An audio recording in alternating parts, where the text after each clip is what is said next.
कुछ बैक कैमरे का व्यू है, ये आप देख सकते हैं। हाँ जी भाई, तो welcome to my new vlog. And इस व्लॉग में हम बात करेंगे कि जो अभी तक मैंने एक्चुअली 2 ट्रिप कंप्लीट करी है। एक तो केरला की करी थी, जिसके आपने व्लॉग देखे ही होंगे मेरे चैनल पे, और दूसरी मैंने पौंडीचेरी की करी थी। एक्चुअली पौंडीचेरी के व्लॉग वगैरह नहीं बन पाए थे, तो उसके व्लॉग अभी चैनल पे नहीं पड़े हुए हैं। बट हाँ, हम इस चैनल में बात करेंगे कुछ ज़रूरी बातों की कि आप अगर आप ट्रैवल पे जा रहे हैं तो किन किन चीज़ों को आपको ध्यान देना पड़ेगा।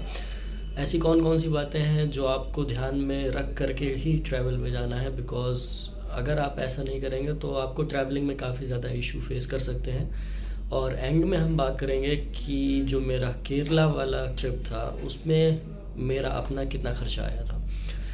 तो चलिए फिर शुरू करते हैं ये वीडियो। एंड अगर अभी तक आपने चैनल को सब्सक्राइब नहीं किया है तो आप प्लीज़ चैनल को सब्सक्राइब कर दीजिए, वीडियो को लाइक कर दीजिए और एक शेयर भी मार दो यार प्लीज़। तो चलिए फिर शुरू करते हैं। हाँ जी भाई, तो पहले तो आप व्यू देख लीजिए। ये मैं अभी अपने पीजी के 6th फ्लोर पे खड़ा हुआ हूँ और आप ये पीछे व्यू देख रहे होंगे। मैं एक बार आपको बैक कैमरे से भी व्यू दिखा देता हूँ, रुकिएगा। हाँ जी, तो ये कुछ बैक कैमरे का व्यू है, ये आप देख सकते हैं। अच्छा व्यू है, बेंगलोर का वेदर काफ़ी ज़्यादा अच्छा होता है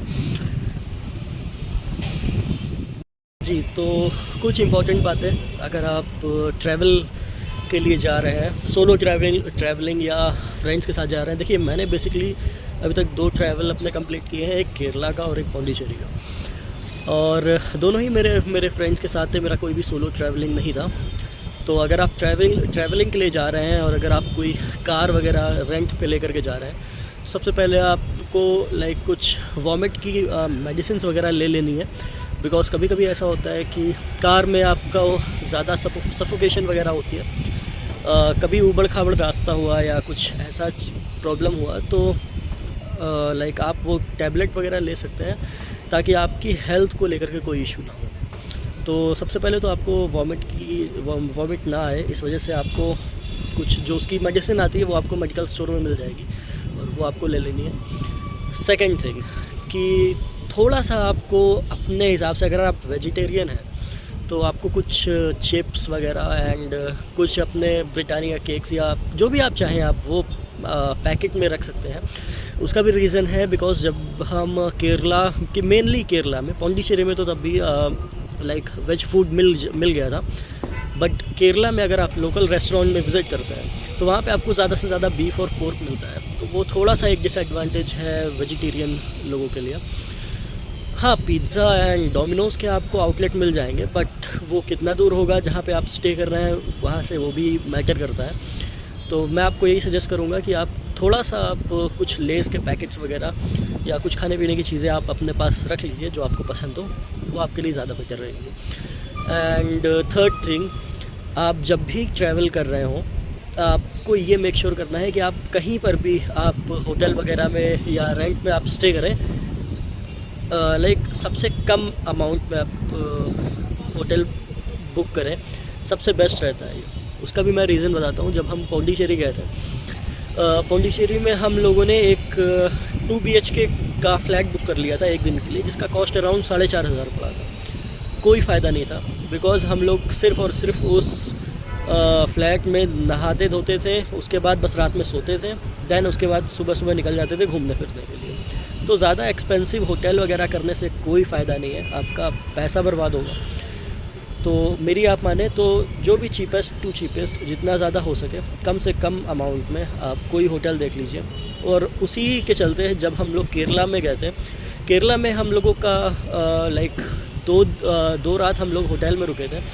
तो फर्स्ट नाइट जो हम लोग रुके थे उसमें आप अराउंड एक रूम का पड़ा था कुछ 1500 के आसपास। एंड सेकेंड नाइट जो हम लोग रुके थे उसमें एक रूम का पड़ा था आई थिंक 1000 रुपीज़ के आसपास।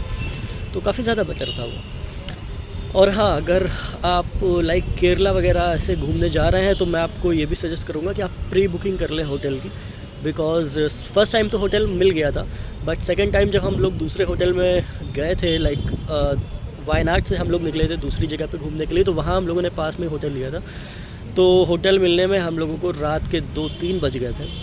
तो मेक श्योर कर लीजिए, अगर हो सके तो आप प्री बुकिंग कर लीजिए होटल की, वो आपको ज़्यादा बेटर रहेगा ताकि आपको कोई प्रॉब्लम फेस ना हो। और सोलो ट्रैवलिंग भी आप कर सकते हैं। सोलो ट्रैवलिंग मैंने आज तक करी तो नहीं है, बट सोलो ट्रैवलिंग से बेटर ग्रुप ट्रैवलिंग है। उसका भी रीज़न ये है कि आपका जो अमाउंट है वो आपका डिवाइड हो जाता है आपके फ्रेंड्स में भी, तो ज़्यादा बेटर रहता है। बिकॉज़ आपका जो भी आप होटल में रह रहे हैं और जो भी आपका खाना पीना रहता है वो चीज़ें आपकी डिवाइड हो जाती हैं, और प्लस फ्रेंड्स रहते हैं तो ज़्यादा मज़ा आता है। तो मैंने तो अभी तक जितना भी ट्रैवलिंग करी है वो फ्रेंड्स के साथ ही करी है। तो अगर आप भी चाहें तो आप भी फ्रेंड्स के साथ कर सकते हैं। आप अगर सोलो ट्रैवलिंग करना चाहें तो आप सोलो ट्रैवलिंग भी कर सकते हैं। It is totally depends on you. And last thing, हाँ, कि मेरा कितना अमाउंट लगा, मेरा अपना कितना अमाउंट लगा था ट्रैवलिंग में। तो जब हम केरला ट्रिप में गए थे उस टाइम पे 3 दिन का ट्रिप था टोटल, और अप्रॉक्सीमेटली 8000 के आसपास मेरा अपना लग गया था। हम टोटल 5 दोस्त थे, तो आप कैलकुलेट कर सकते हैं 8045 के अप्रॉक्स मेरा लगा था। और मतलब ईच अमाउंट इतना ही था, ईच पर्सन का अमाउंट इतना ही था। एंड अगर आप बात करें पौंडीचेरी की, तो पौंडीचेरी में भी मेरा कुछ 7000 के समथिंग लगा था। और हाँ, तो ये हमारा हो गया अमाउंट, कि इतना अमाउंट हमारा पौंडीचेरी और केरला में लगा था। तो बस आज का व्लॉग बस इतना ही है। मैं आपको बताना चाहता था कि आपको क्या क्या चीज़ें सोच करके जानी चाहिए अगर आप ट्रैवलिंग के लिए जा रहे हैं, और कितना आपका अमाउंट लग सकता है। तो चलिए फिर मिलते हैं आपसे नेक्स्ट व्लॉग में, तब तक के लिए बाय बाय।